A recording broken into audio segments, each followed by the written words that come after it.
Hello, everyone. Welcome to Oh, Inky Thoughts. And today we're going to be talking about something very special. Some of you might already have seen this around in the world of tattoo online. A cool little project called the Continuous Portrait Project. And I'm fortunate enough to have for lack of a better term, the founder of this project, the man behind it all, the guy, the eyes behind the lens, Cami, with me today. Cami, would you like to introduce yourself? hi there. My name is Cameron Rennie. I'm a photographer. I'm from Edinburgh in Scotland. And for the last few years, I've been photographing people around the UK, mainly people who are heavily tattooed and tattooers, people involved in tattooing. Um, I'm also a freelance photographer by trade. So I'm a photographer through and through, but I just happen to enjoy tattooing as well and the stories behind it. So what came first for you? Because you're clearly, even more so than I am, you're very clearly tattooed yourself. Do So you what mean drew you what? into it? Was that Do you mean what came first, photography or yeah? tattooing? Did you Oh, start getting tattooed first, or did you get into photography first? oh yeah, tattooing. So I mean, there's no real origin story. As long as I can remember, as long as I can remember, I've always been fascinated by tattoos, and it sounds like a cliche thing to say because I think everyone says that. Hmm. But yeah, I've always loved it. Some of my uncles when I was young had tattoos. Hmm. My uncle Glenn, who is like he was a police officer, and now he lives in Australia, and he's living his best life. But he had two big sleeves done by actually the owner of the Edinburgh Tattoo Convention, Jim Aitken. Oh, yeah, very So lovely guy. To anybody who yeah, doesn't know him, yeah. nice guy. I'm sure if you've met him, you'll know that he's a nice guy. But I remember that was like my first sort of that was those were the first tattoos I saw. And then I think I was into punk music growing up. I loved bands like Green Day and Blink 182 and all these kind of pop punk bands that were popular in the early 2000s. And they all had tattoos. And I was into skateboarding heavily as well when I was young, and those guys had tattoos. And like, I think as soon as I could get a tattoo, I went and got a tattoo. In fact, I got tattoos younger than I should have got Of tattoos course you did. Of from course you did. But people I in. mean, there's a lot of people that jump the gun a bit. Yeah, and Meet around, especially in this world. You could say like. yeah, I mean, obviously you shouldn't, and I'm not condoning it. I think it's a terrible thing to get tattooed underage, but unfortunately, I think if people are desperate enough when they're 16, there's always Hmm. someone somewhere in a back room with a tattoo kit that'll do it. So I'd say this at least with like one of a good tattoo artist I know. From I think it was him at least, Robbie from Florida, once said in a conversation with me that at least the tattoos people get when they're that young yeah. are not only shitty, they're often so badly done that they're easy to cover up later on. Oh yeah. Well, yeah, yes and no. I've got a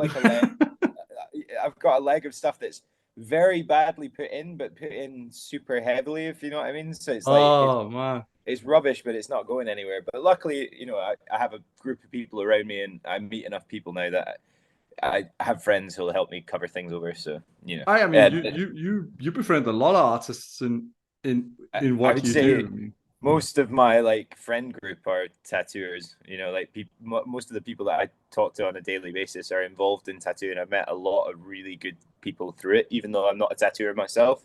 hmm. My partner is a tattooer, and obviously my work revolves quite heavily around tattooing, and then also I write for Total Tattoo now as well. Yeah, Um, I saw. so Congratulations on that, by the way. thank you very much. So yeah, I do. My project is part of Total Tattoo now. So, you know, I a lot a lot of my friends are tattooers or heavily tattooed people. And Aye. it's not everyone. I make friends everywhere. I've done a lot of stuff in my life before I did the photography thing as well. So I have friends everywhere. But I really enjoy tattooers and artists in general. Where was I How? going? But I sorry. Sorry. You go. How did you get into photography? I was wondering. Sure. So there's a camera shop in Edinburgh. It's called Camera Base, and they sell sort of secondhand, vintage cameras and film cameras. And at the time, this is about 5 years ago. I was actually training to be a rock climbing instructor, believe it or not, because I was really, really into rock climbing for like a sort of 3 or 4 year period of my life. I got like super, super into rock climbing. So some of my friends who I was rock climbing with, when they went away on climbing trips and stuff, they would take little old vintage cameras with them. And I was always like asking for like a go of like people's cameras on like climbing trips and stuff, and really enjoyed I just enjoyed the old tactile. In fact, I've probably here we go. This is the first camera that I got. Yeah. Wow. So like I really enjoyed like old vintage like proper wind on cameras. I thought they were really cool, and because I'm a hipster, that fit So really well admittedly, yes. with my aesthetic. But then I think it was just I got one, and I kind of fell out of climbing a little bit, and started really enjoying the photography aspect and doing that in other areas rather than just when I was climbing. And I remember on my Instagram, and it's still up there. If you go scroll right back to the bottom of my Instagram, there's a series of portraits that, instead of saying the continuous portrait project under them, say 10 days of portraiture. So I just got this camera, and I had the idea that I would find 10 people that I knew in Edinburgh, my hometown, and photograph them. And a lot of those guys were tattooers, because I was just involved with tattooing anyway. I knew people that were heavily tattooed. And then I think I got to the end of the 10 days, and I was like, I kind of want to keep this going because I've done 10 days and really enjoyed it. And I called it the Continuous Portrait Project, and that was 5 years ago. And at the time, I definitely wasn't working with a camera or doing anything more than just Can I swear on this, by the way? Yeah. I think we're long enough okay. into it that even on YouTube they'll be all right with it now. I was gonna say, I was like, doing anything more than just fucking around with a camera is what I was about to say. But just gradually as it grew, the Continuous Portrait Project got sort of a little bit of traction on Instagram, and then the first kind of couple of photography jobs that I got offered were through people just knowing my work from being around Edinburgh. And I was actually doing those jobs with a film camera. And then one thing led to another. It got to the point where I was like, I could actually probably afford to leave my day job part-time. And at the time I was working at a cycle bike shop, because I used to be really into cycling as well. You don't have to convince me cycling's awesome. I'm from Copenhagen. I mean, there's quite a big scene for it in Edinburgh, so I had a lot of friends that did that as well. I used to be really into like sport and stuff. So I was just I was working there, and then part-time doing bits and bobs of photography work, and then slowly over time it developed into some point last year I decided that I could just go full-time and went for it. And then that's been about a year and a bit now, probably I think it's 9 months fully self-employed that I've been doing it. So it was completely by accident, basically. I just bought cameras and enjoyed. We all have tattoos. Yeah, and I had a lot of friends that have tattoos, and tattooing to me is so interesting, and I'm sure we'll get into that more, so I won't go too far into how I feel about tattooing. But I mean, obviously I love tattooing, and I'm around it a lot, and people with tattoos are the coolest looking people ever. So putting those two things together, we are. I mean, any non-tattooed people listening or watching, we are.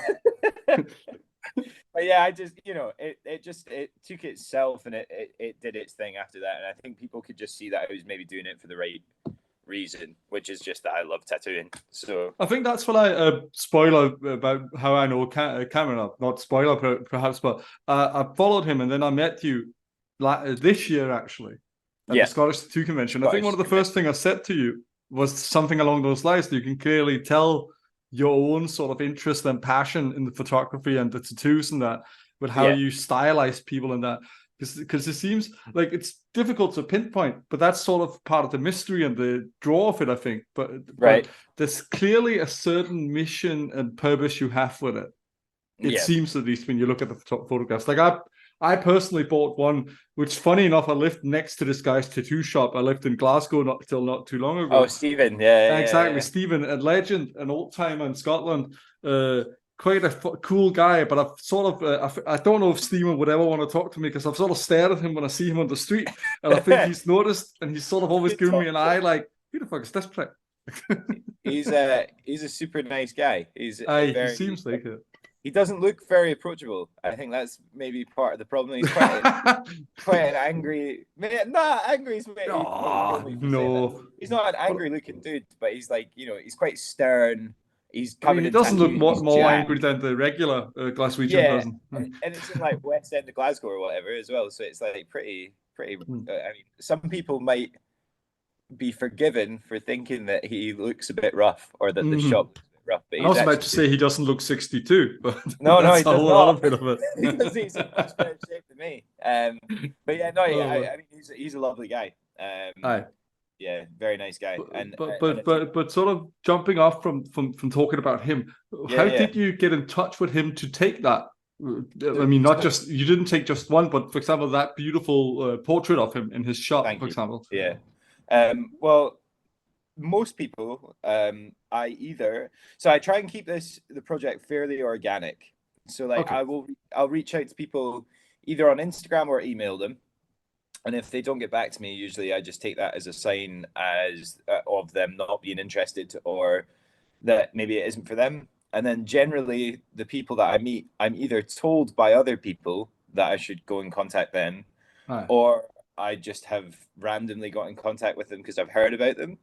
So a lot of the guys in Scotland, like Stephen and, Bill and, a lot of the older guys that I've done, those dudes were generally sort of, I was told to visit them by other tattooers. So I started off in Edinburgh and sort of interviewed tattooers in Edinburgh and, the sort of younger crew. And then they've maybe introduced me to someone slightly older, say someone like Jim Aitken, maybe, who's like straddles the line between being an old timer and part of I mean, I'll say this is a guy who also knows Jim Aitken's. It's difficult to pinpoint with him. Well, he's 50. I think. Exactly. 50, he's around. He must be. I mean, he can't be younger than 50. But he looks when you look at him, he looks younger than younger than 50. He looks much younger than 50, and he exudes youth as well. He's got energy, man. He's got good energy. But when I met him, I think that was a big part, at least for Scotland, at least, and then more outside of Scotland as well. Meeting guys like Jim and many other people. Those people have said, here's a list of 10 other tattooers that you should interview because these guys are the original guys in Edinburgh or in Scotland. So people like Stephen or Morag Sangster, who was like the first female tattooer in Edinburgh, and Bill Hooper, who's unfortunately actually just passed away at the weekend.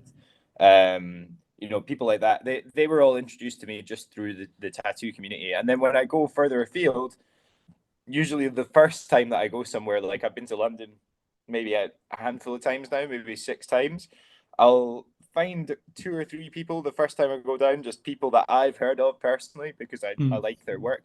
And then usually again, like I'll go there once, speak to them, and then they'll give me a list of 10 other people that I should come back and do. And I try and kind of keep it like that because it makes my life quite easy because I don't have to like search for people all the time. And I do, if I'm following an artist that I really, really like the work of, I obviously will go and interview them as well.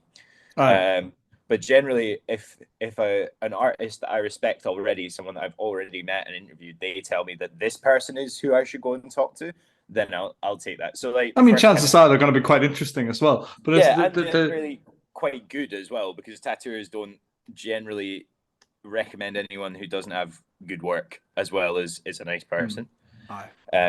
So yeah, it's all basically, long story short, it's all quite organic. I try and make sure that I meet people through other people, and it's kind of like a bit of a paperclip experiment in that regard because it started in Edinburgh and now I'm going all around the country doing it. Well, you're all over the UK now.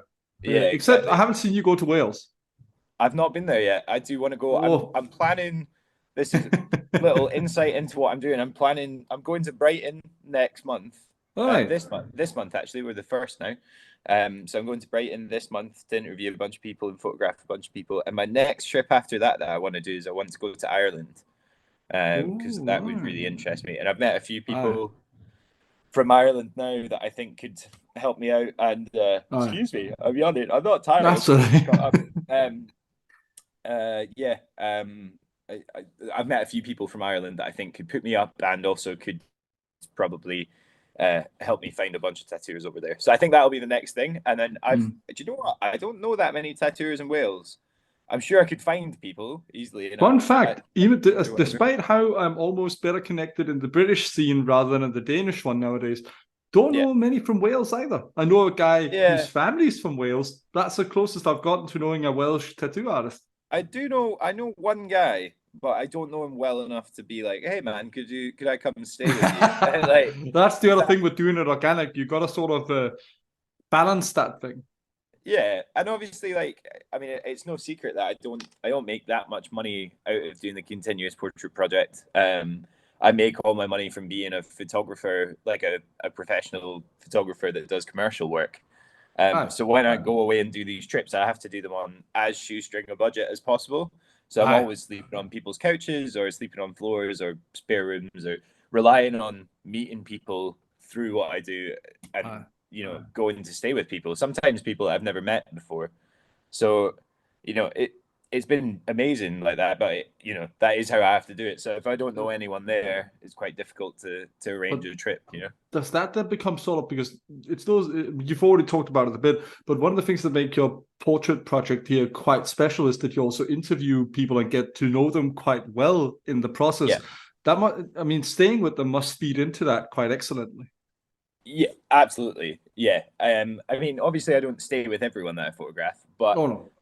for example, I mean, the best example that I can give at the moment was that a couple of months ago, I went and stayed with a tattooer called Lacey Olivia Law, and her family, her partner Joby, and her daughter Iris as well. And I stayed with all of them, and I didn't know her really at all. I met her for the first time at the Edinburgh convention, All and me and right. my partner bought some prints off of her, because my partner loves her work as well. And we went down there. Well, I went down there on my own and stayed with them. And I didn't know them at the start of the week, and I came away with like I feel like two new best mates. Like genuinely Wow. like really really sweet people, and went completely out of the way to house me and made me coffee every morning, welcomed me back into the house every evening with like a big hug and like, how was your day, asking me about everything that I did, took me around the city, organized a meal with like all of the people that I was going to interview that I didn't really know was going to happen. So like the Wow. second night that I was there, I went out for dinner, and like everyone that I was meant to meet that day was there anyway. And like it was just like a very very heartwarming time. I felt Hmm. genuinely like humbled and touched like when I came home. And I was genuinely like sad to leave. I can And that was all imagine. just like that was all just through I went and stayed with them because they offered to put me up. And it there's a chance that it could go horribly, but touch wood, it's never went horribly, and everyone I is mean, always super so super far, this nice. organic method, as you call it, seems to be working out quite well. Not just with how people seem to really Yeah, embrace what it is you're doing. I think that's also speaks to yeah. the quality of the work you're doing. But it's also, you've met some pretty big names already. Thinking about how short the lifespan has been so far of I this project. definitely I've met some people that I didn't think I would ever meet, for Like, didn't sure. you Like, photograph Grace Neutral, for example? yeah. Yeah, for example, like you've already met, I mean, like I she's still get all I world famous one in the world of tattoos, you know. God forbid, like Grace listens to this because she'll see how much of a dork I am. But like like growing up, like I always say like my like biggest influence was there was a series on Vice. It's called Tattoo Age. Mm. Um, and also around the same time that Tattoo Age came out, Grace did a bunch of stuff with Vice and also with Aye. ID and Insider, I think, as well, maybe. Yeah, I remember Um, that. Yeah, yeah, yeah. and she did all these documentaries where she went around the world and interviewed people, and like interviewed people about tattooing. And obviously, she's also an absolute icon. Like the face of British tattooing for the younger generation, I would I say. mean, I've got my favorite thing is I actually spoke with Matt Lotter about this because he wrote the foreword to this book, and it's in this book I have that came out in 2009 called the London Book of Tattooing, or what it's called. Yeah. And Grace is in that, but it's Grace with like not even a third of the tattoos she has now, and she's blonde. Yeah. She's this young woman. Sure, I met a few people that have like known her for a long time and stuff, and I think in the general scheme of things, she, you know, compared to some tattooers, she's not actually been around that long. But for me, she was just the, like, you know, it was her and maybe Lal Hardy as well. Like those people in my head were like celebrities, you know, like proper Lal's celebrity. the big one as well. Yeah, these people have done like some real serious stuff, and you know, like I said, especially with those Vice documentaries, because they really inspire a lot of my work. Even though we're not the same format, like that's filmmaking, and I'm a stills photographer, but like the sort of drive and idea behind it was always quite the same. So for me to meet Grace was like really cool, and I like I tried my absolute hardest not to be a just fanboy, nerd out about her. But I think I did pretty well. But I'm also I'm fully, whenever I speak to people about this, I'm fully transparent that I still get quite stoked when I see Grace, or when, you know, when I get to say hello to her at conventions. At the London convention just there, it was my last my last convention of the year, and I think if I'm going to do another one, I'll probably change all the prints that I had up. So I went around the convention because most of the people in my exhibition were there, and I got to give Grace a print, and you know, I signed the back of it and just said, you know, thank you for being part of what I'm doing, and I got to hand that over. And I did the same with a few other artists, but yeah, it's still very cool to me. Like, did you get some new prospective people you want to photograph? Do you know what? When I'm doing the conventions, I'm basically just stuck to my stall. But it was really good. I got at the end of the day on the Sunday, I got tattooed by a guy called Timothy Smithen, but his Instagram is prison style tattoo. I don't know if you know his work. He does like hand poke dot works, sort of. He did a tattoo on the back of my head. I don't know if you can see it. It's like a little eyeball. And when I got tattooed by him, I was like, I'd love to come and take your photograph, you know, like, because I'm a big fan of his work. And I spoke to Matt a lot while I was there as well. And, Matt, I mean, I've only known Matt for a little bit other than following him. That's one of my big, you know, idols, into formerly being very heavily in academic and loving tattoos. Matt seems always game for a good photo shoot, not just any photo shoot, but like stuff like what you're doing. I wouldn't be surprised if Matt was up for that.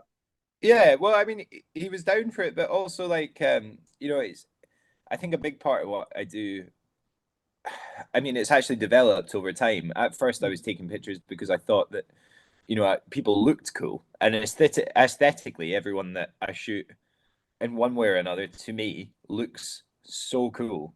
But at the same time, it's not all about aesthetics, and you know, Matt will be great because I'll be able to. I want to see if I can sort of quantify what he does into a small paragraph on Instagram, you know, because I get a very small amount of space to write about someone unless I'm writing for a magazine. So it'll be really interesting to meet him and talk about what he does, but then also try and shorten it down enough. I enjoy the challenge of like trying to write about a person that has that big. That will be a challenge with Matt because he does a lot. He's done a lot of stuff, you know. So it's, but also he's just a really cool looking guy, you know. So it's easy, to, you know, that'll be a really cool one. And like I said, he's coming to Edinburgh to do a talk. So I mean, that'll be ideal if you can catch him real quick down the street, you know, right down the backyard, yeah. Instead of having to go on holiday, you know, like essentially. It makes it a wee bit easier, just sticking around Edinburgh. Nice. I'm doing another photograph next week in Stirling, which is a sort of half-hour train journey for me. So you know, that'll be cool. But yeah, I can't remember what you asked me. Sorry, I've rambled. No, it's all right. No worries. But you've talked a bit about the purpose of the project. Could you elaborate a bit more of it? Because you said it developed. What is the current sort of purpose of this project? Good question. I know it's a tough one. I know, but it's a horrible thing to ask anybody who's creatively minded. But it's interesting. I think it's a good question. Let's just think about it for a second. So I think, I mean, for me, there was never really like a hard defined purpose. Not to start with anyway. It was always just like I just enjoy taking these photographs, and I'm gonna do it for as long as I feel like doing it with the people that I want to photograph. You know, like it was just purely about taking good photographs. That was originally, but I think, especially over the last year and a half since I've started traveling like a lot more with it, I think the overarching goal of what I'm doing, if there was a goal, there isn't really, but I guess it's just I would really like people outside of tattooing to be able to see the human element behind tattooers. Because I think that there's a lot of and heavily tattooed people. I always forget to admit that um, it's It's not not just always just a girl down the tattooers, shops with a flower on her yeah, wrist or yeah, anything yeah, like yeah. that. But it's generally heavily tattooed people and I tattooers. But I just like to sort of I see tattooing as such a vibrant community of people and such an interesting thing. And there's so many great characters in it. There's so many good people, and I just try and maybe take pictures of people that show a little bit more of the human element behind tattooing than say other media outlets or whatever, because I think I there's a lot of photographers out there, and I'm not slagging off anyone's work because I think everyone is great, who take photographs of heavily tattooed people purely for the aesthetics of it. And there's sometimes quite a lot of skin showing or like whatever, and I that's cool. Especially like if everyone involved is happy with that, that's sick. Like I think you should do that. And personally, I really enjoy images like that myself as well. Like I yeah, enjoy we looking love at the that. tattoo mag front Of pages and course, stuff like that yeah. and all that You stuff, know, it's like whatever. Like I love all of that, but I just wanted to create something that sort of delved more into the history of tattooing and more into the culture surrounding tattooing I mean, and the absolutely. people I behind mean, it. that is clearly what also sort of stuck out with your photographs for me. Like at first, when you see them, they just look like these beautiful, really well set up, pictures of people. But as you look at them, you quickly start to notice, oh, this is in the studio, or this is in a street outside of it, or this is like, and even though that's not the person, it sort of adds this really organic and nice element to the photograph you Yeah, take of the people. Like yeah, for sure. there's And something really cool about it. It seems so raw and bare and like honest in a way. someone spoke to me at the London convention, and forgive me because I can't remember who it was, but I was speaking to someone, and they said the cool thing about your photographs is that it's a bunch of like super heavily tattooed people, but the focus is never on the tattoos. The Mm. focus, and I thought that quote that the person said, I feel bad, I can't remember who it was, but I thought that quote summed it up quite nicely because Right. it's more about the people behind the tattoos, and then the tattoos obviously make things look cool. I love how that looks, but it's more about meeting people and just trying to show off how cool a community we have and how cool a world there is within tattooing. That I think the general person, the general sort of, for lack of a better word, like normal person, I don't know, Yeah, like no, we that's can sort use of, that term on this yeah, channel. The yeah, like normies someone, out there, yes. yeah, the normies or whatever, the muggles, like for whatever, like people like that might not see the depth that there is involved in tattooing, because there's so much art to it, and it's a huge art form, it's a huge industry, and I just think that there's so many people in it that need to be showcased, and I Right. don't know. To me, it feels like what I'm meant to be doing.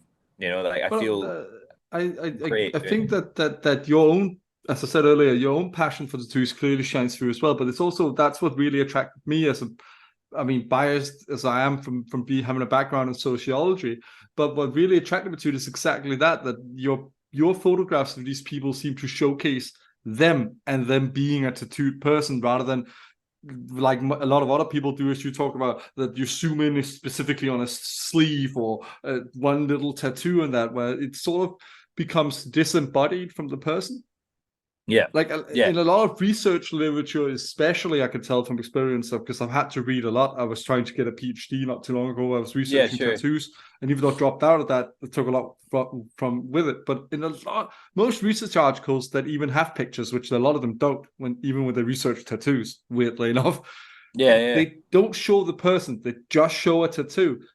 Yeah. And you don't know how tattooed this person is. You don't know how into it they might be. There's nothing you can really gather of that whole full picture of the person with the tattoo from just seeing a zoomed in picture of one tattoo.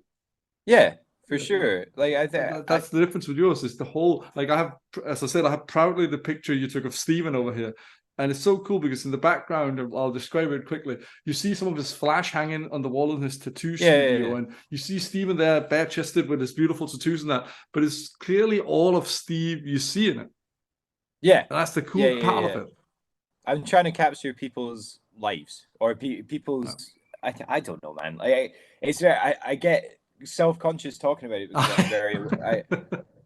I'm very aware that I could maybe sound quite easily start to sound pretentious. But like I just think that, like I said, there's so much more to tattooing and so much more to the people behind it, and it's a deep, rich like world. And I don't know. I love it, and I grew up loving it, and I want to show everyone else how cool it is, and maybe people that are maybe a bit intimidated by coming to a tattoo convention or don't want to get a tattoo themselves, they might still be interested in seeing the world, like, because Absolutely.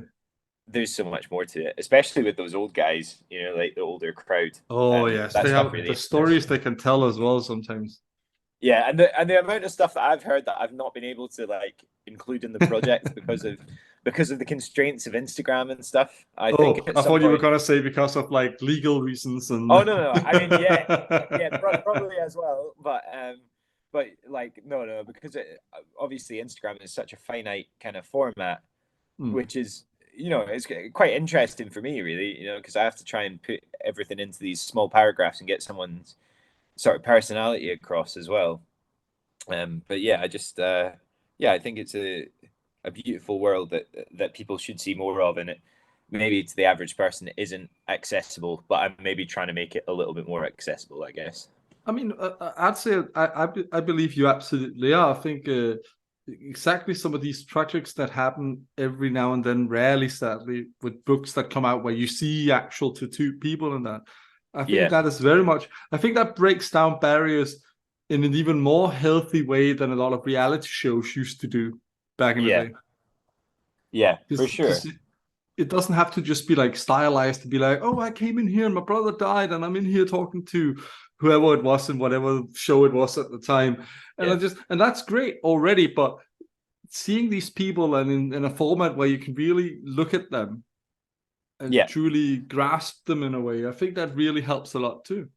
I hate those kind of shows as well because I think that they're completely I think they're so insincere, and they sort of make I don't know, make people in the tattoo world seem like almost like cartoons or caricatures of themselves. And I'm sure there's a place for them. And in fact, I spoke to a tattooer. I won't name names or anything in case, for legal reasons, he's not allowed to say that he was nearly on this show or whatever. I don't know, but I'm I'll to save any problems. I spoke to a tattooer last year who had nearly been on one of those shows, and he was talking about how good a laugh it all was, and like he was just he's a lively character, a really funny guy, and he had like nearly been on this. It was one of those American ink fixers or whatever.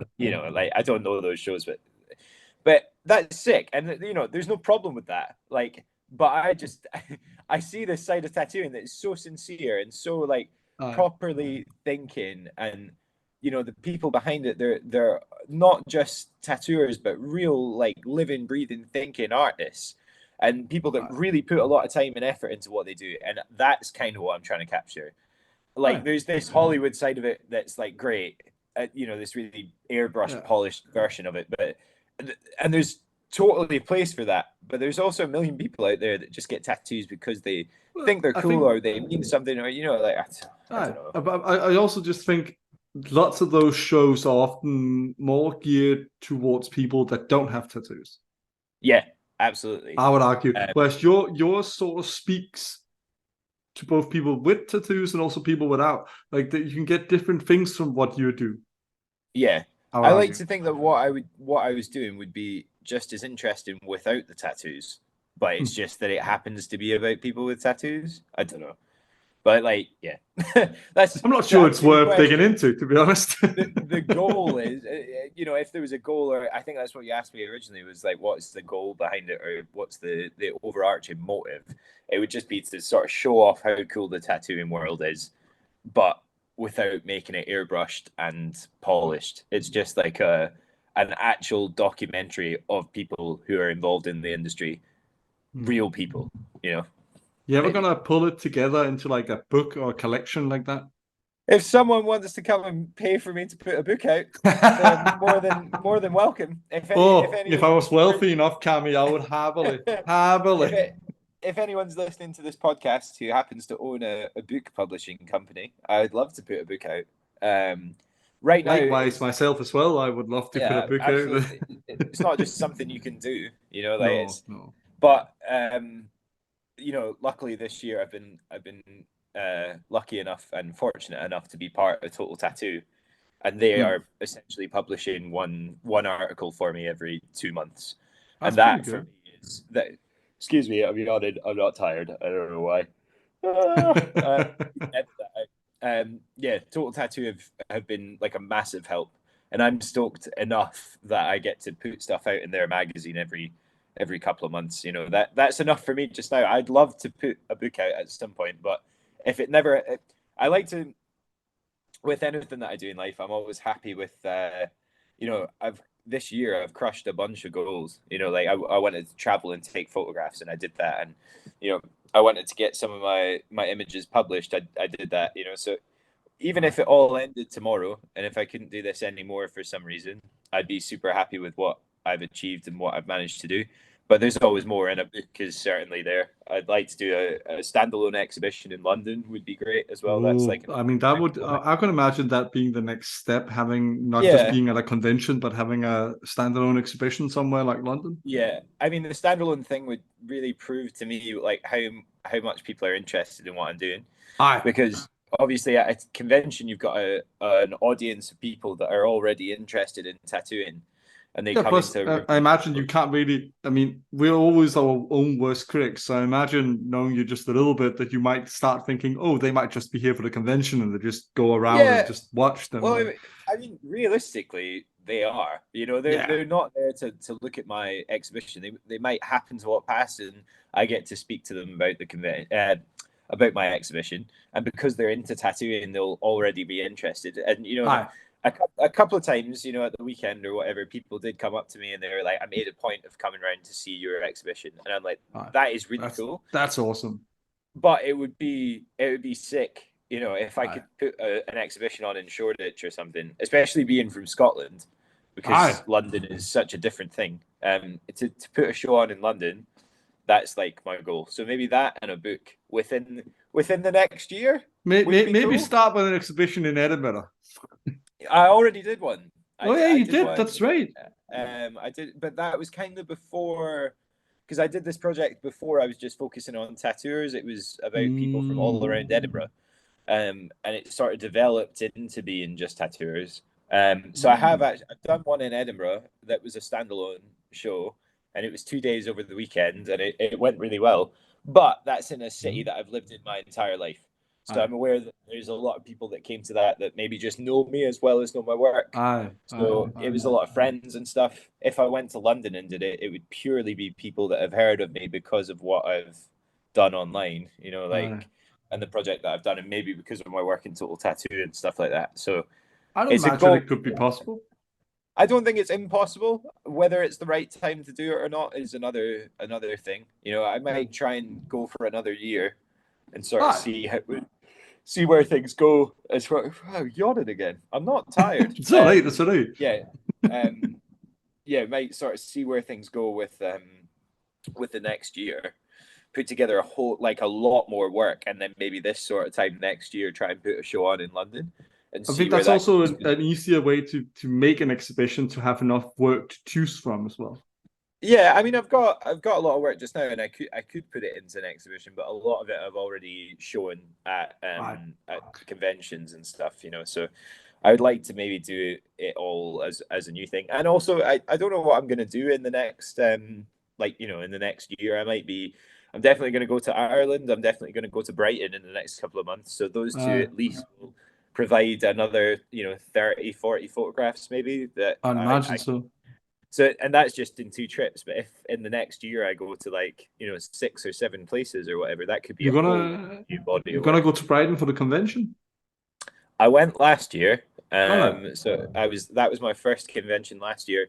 I don't think I'll be there for the convention.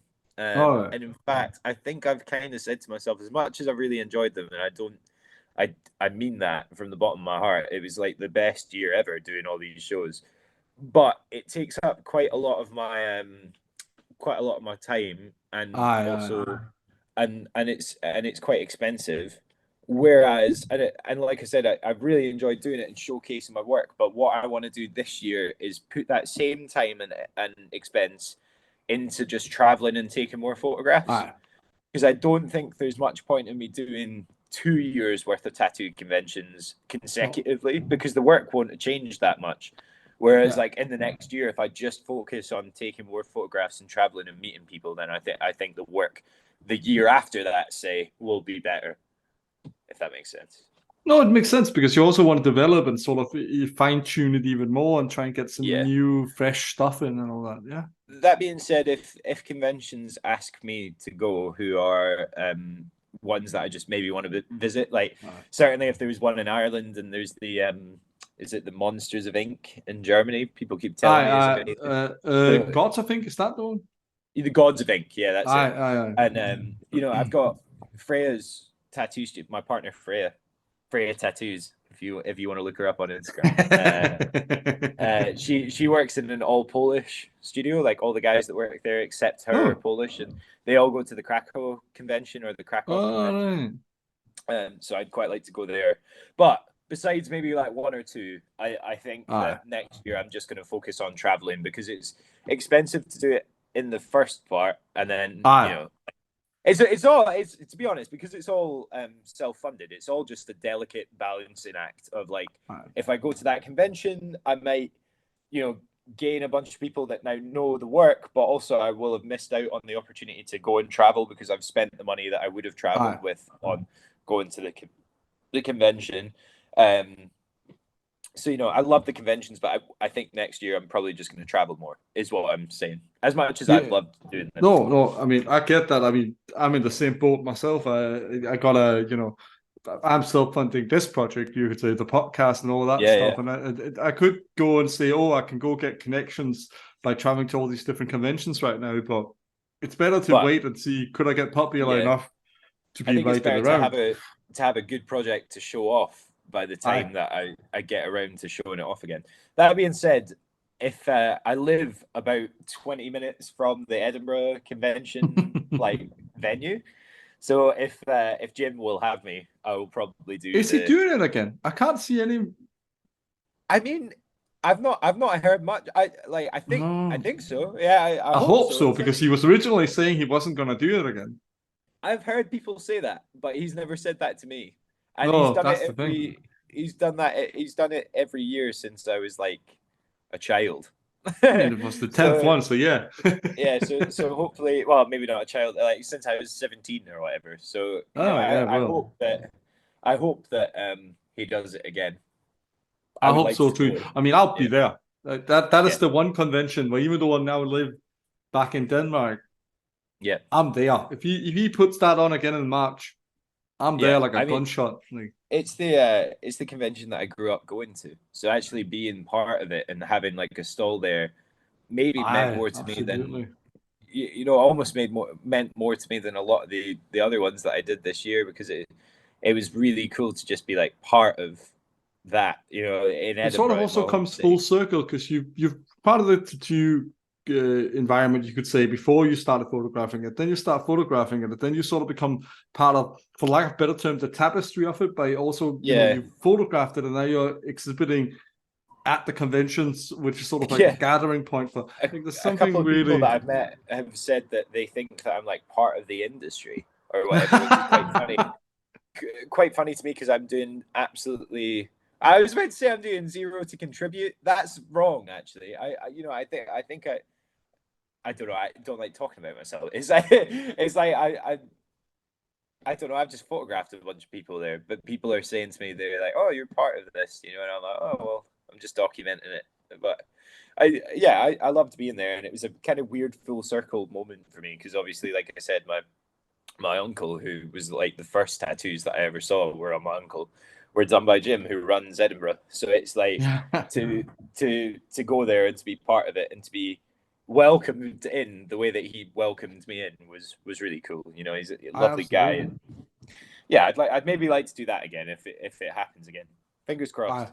Fingers crossed. I mean, he's really being a tease about it. I haven't seen any posts about it yet. So. I think it'll happen. I don't. I mean, I don't so know many though. people kept asking him at the convention this year to do it again next year. So, I mean, there's no other one. the If he pressure's wants to do on. The it, pressure's on.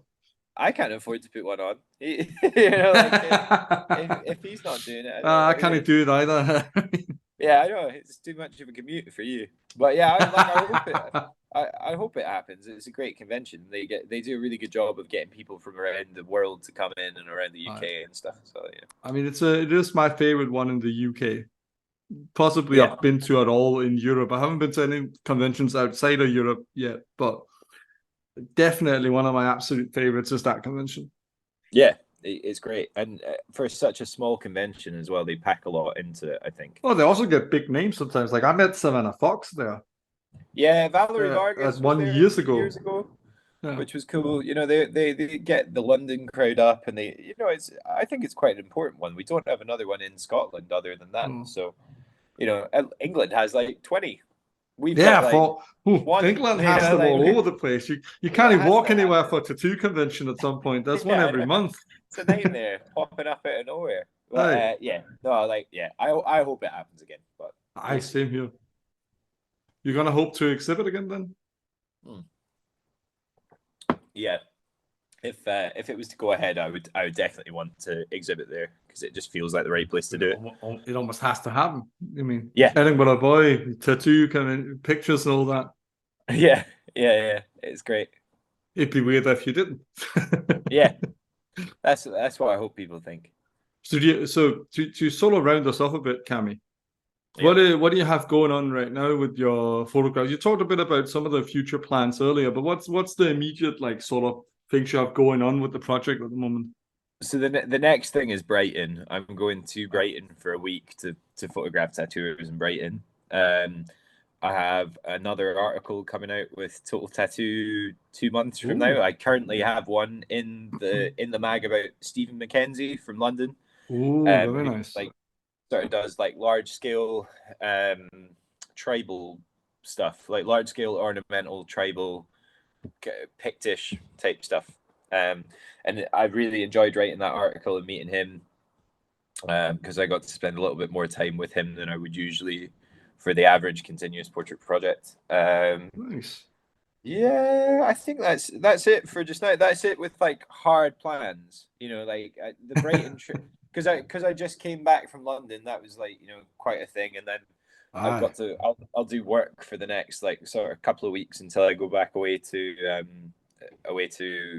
Brighton, and then I'll do all the work in Brighton, and then once we get back from that, I'll sort of start thinking about the next thing. But obviously, it's in between that. It's Christmas, and my partner's family, they live down the bottom of England, so I do have to I have some family commitments that I have to take care of over Christmas. So maybe I think the next thing after Brighton, I'll probably try and start booking up Ireland. I really want to go and interview a bunch of people in Ireland. I think it could be really interesting. So I wish I already had some connections for you there. I don't have any Irish connections yet. I know a few people. I met a couple of guys right there. So we'll see. But yeah, I mean that's it. And just keep going. It's the continuous portrait project. So I mean, clues in the name. It has to keep going. Yeah, I just keep pushing forward, keep seeing where it takes me. Excuse me, I'm yelling again. Oh, stupid. But I just keep going with it, see where it takes me. It's a beautiful project. But I think you've really done what you talked about it developed into, which showcasing the diversity and the interesting people that are in this world of tattooing. Thank you. But yeah, I mean, the last year has been an absolute roller coaster for me. within a year, I became a photographer full time. I started writing for a magazine. I went to 4 different tattoo conventions. I've been like all over the country meeting people. It's been one of the most exciting years in my life so far. Like if anything like what has happened this year happens next year, I'll be super happy. Yeah, I mean, I'll be following along from the sidelines. So fingers crossed for you, mate. Yeah, if half the stuff that happened this year happens next year, I'll be happy. It's treated me very well. The project. So well, I'm sure it'll keep going. It's a great project, and you're also, you're making connections that keeps, sort of snowballing, I think, stuff like this. Yeah, I meet more and more people every time I do it. So, I think it can only keep going upwards. Get you outside of Edinburgh. Yeah, I've lived here my whole life as well. So I don't much. It's not that I don't enjoy being here. I do like the city, but I like being away as well. I like seeing new places. I mean, I'm biased. I lived in Glasgow, so yeah. I mean, I'd still rather live in Edinburgh than Glasgow. let's not end this lovely interview on such a note. Right, Cammy, where can people find you if they want to see your stuff? Instagram. So you can find me on Instagram. It's Continuous Portrait Project at Continuous Portrait Project. And I'll definitely put some links and all that stuff around when I publish this. But if you can spell in English, you should be able to find it. Yeah, continuous is a hard word to spell. I kept misspelling it when I first started. I've got the O and the U round the wrong way all the time. Even writing it out nowadays, like I'll write it out for something. Well, that's the problem. There's an O surrounded by 2 U's. Yeah, it's U or O-U-O. Anyway, you can also find me. So you can find me at Continuous Portrait Project on Instagram, and you can also find me in Total Tattoo every couple of months. Those are the main places. And my Instagram is basically my hub of work as well. So any professional work, if you wanted me to come and shoot something for you, because I also do this as a job, all my links to my professional accounts are on there too. So yeah, that's where you can find me. Well, Cammy, thank you so much. Probably find me in a cafe somewhere in Edinburgh, drinking too much coffee, being really stressed out about with a PC sitting. What I've got to do now. Yeah, sitting frantically trying to type stuff up or editing photos. You'll be able to find me there as well. I mean, that is one of the funnier things to find in Edinburgh, I would say. Yeah, and I'm in London quite a lot.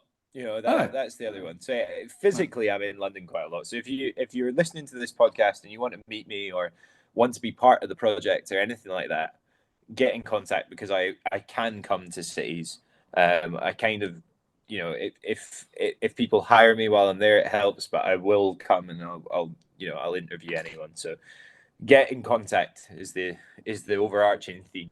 If you're listening to this just now and you're like, I'm interested in being in that, get in contact. I'm fairly friendly, and I'll talk to you. Fairly friendly. That just sounds better when a Scottish person says it, doesn't it? If someone met me and was like, "Oh, Cameron, yeah, he's fairly friendly," I'd be happy with that. Well, on that note, thank you so much for taking part, Cameron. Cheers, man. And I wish you all the best of luck. Thank you for having me. Yeah, no worries. Absolutely, it's been a pleasure.